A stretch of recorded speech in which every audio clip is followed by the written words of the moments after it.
سیدنا معاذ بن جبل رضی اللہ عنہ سے مروی ہے کہ رسول اللہ صلی اللہ علیہ وسلم ایک آدمی کے پاس سے گزرے۔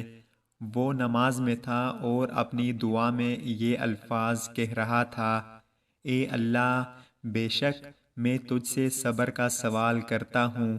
آپ صلی اللہ علیہ وسلم نے فرمایا: تو نے تو آزمائش کا سوال کیا ہے، تو اللہ تعالیٰ سے عافیت کا سوال کر۔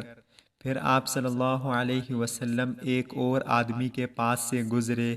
وہ یہ دعا کر رہا تھا: اے اللہ، میں تجھ سے تیری نعمت کی تکمیل کا سوال کرتا ہوں۔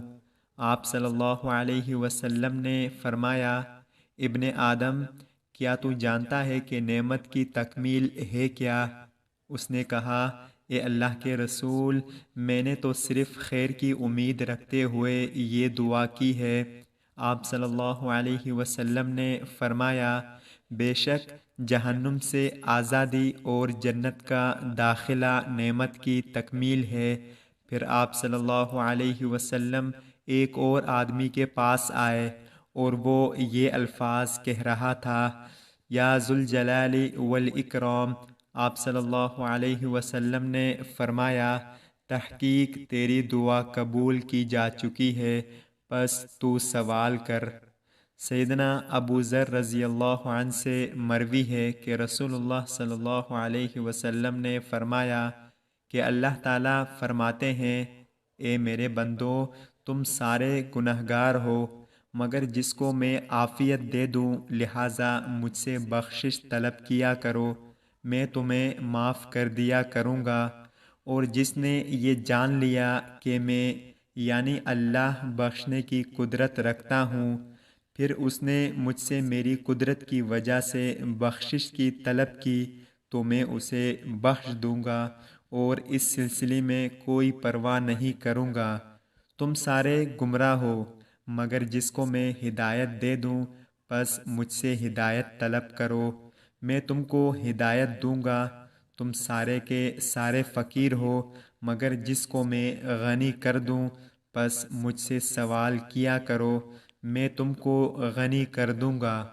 یاد رکھو کہ اگر تمہارے پہلے اور پچھلے انسان اور جن، چھوٹے اور بڑے، مذکر اور مؤنث، زندہ اور مردہ، اور تر اور خشک، میرے بندوں میں سے بدبخت ترین بندے کے دل کی مانند ہو جائیں، تو میری بادشاہت میں سے تو مچھر کے پر کے برابر بھی کمی نہیں آئے گی۔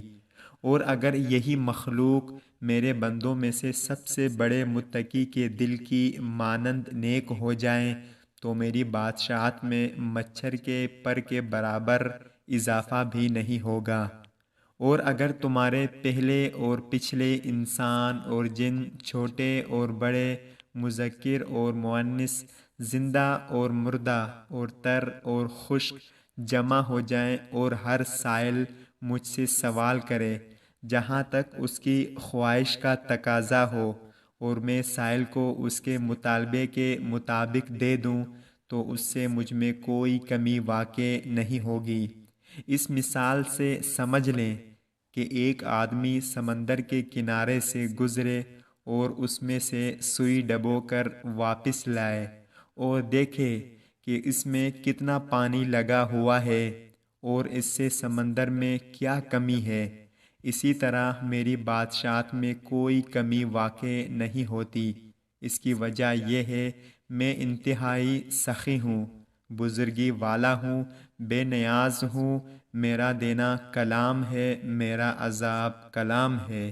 ایک روایت میں ہے: میری عطا میرا کلام ہے، میری سزا میرا کلام ہے۔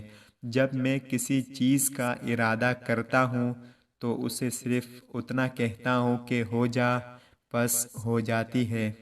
حضرت ابو امامہ باہلی رضی اللہ عنہ سے مروی ہے کہ رسول اللہ صلی اللہ علیہ وسلم نے فرمایا: مجھے 6 چیزوں کی ضمانت دو، میں تمہیں جنت کی ضمانت دیتا ہوں۔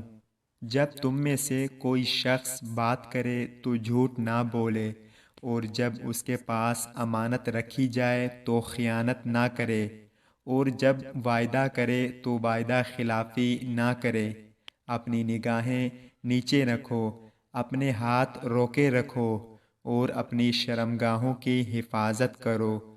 اللہ تعالی ہم سب کو ان پیاری احادیث پر عمل کرنے کی توفیق عطا فرمائے، آمین یا رب العالمین۔ السلام علیکم ورحمۃ اللہ وبرکاتہ۔